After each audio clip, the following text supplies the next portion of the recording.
பன்னீர் டிக்கா எப்படி பண்ணலான்னு பார்க்கலாம். ஃபர்ஸ்ட் வந்து பன்னீர், கேப்சிகம், ஆனியன் வந்து க்யூப்ஸாக கட் பண்ணி வச்சுக்கணும்.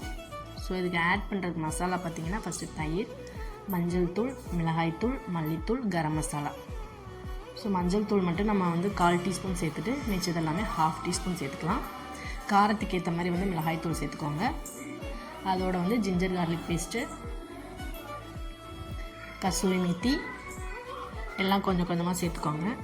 அதோட ஒரு 1/2 லெமன் வந்து ஸ்குவீஸ் பண்ணிக்கலாம். எல்லாத்தையுமே நல்லா மிக்ஸ் பண்ணிக்கோங்க. மிக்ஸ் பண்ணிவிட்டு அதில் தேவையான அளவு சால்ட் போட்டுக்கோங்க. சால்ட் போட்டு நல்லா மிக்ஸ் பண்ணிவிட்டு உங்களுக்கு மசாலா வேணும்னா இன்னும் கூட கொஞ்சம் தயிர் சேர்த்து ஆட் பண்ணிக்கலாம். கரம் மசாலா கொஞ்சம் போட்டு ஆட் பண்ணிக்கலாம்.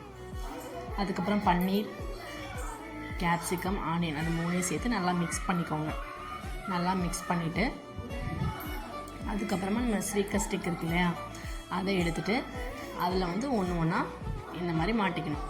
ஃபஸ்ட்டு வந்து கேப்சிகம் மாட்டிக்கலாம், நெக்ஸ்ட் வந்து ஆனியன் மாட்டிக்கலாம், தேர்டு வந்து பன்னீர் மாட்டிக்கலாம்.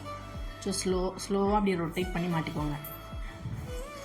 மாட்டிட்டு நமக்கு எத்தனை வேணுமோ அதுக்கு தேவையான அளவு நமக்கு எவ்வளோ வேணுமோ அவ்வளோ பண்ணிக்கலாம்.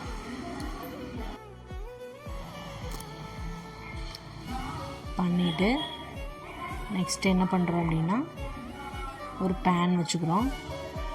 ஒரு பேன் வச்சுட்டு அதில் வந்து நம்ம தேவையான அளவு வந்து ஆயில் போட்டுக்கலாம். ஆயில் போட்டுட்டு அதுக்கப்புறம் நம்ம பண்ணி வச்சுருக்கோம் இல்லையா பன்னீர், கேப்சிகம், ஆனியன் அதை வந்து அப்படியே வச்சுக்க வேண்டியதான். வச்சுட்டு நல்லா 4 பக்கம் திருப்பி நல்லா குக் பண்ணிக்கலாம்.